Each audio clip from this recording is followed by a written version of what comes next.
আইহন ওয়ালাইকুম আসসালাম। আসলে এখন তাদের খেলাধুলা করার সময় ছিল, তাই তারা সবাই খেলাধুলায় মুগ্ধ আছে।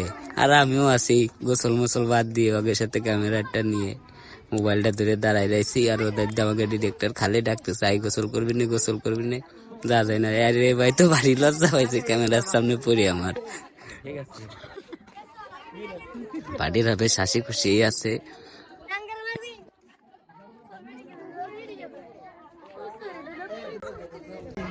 তারাই খুব রিল্যাক্স মুডে আছে।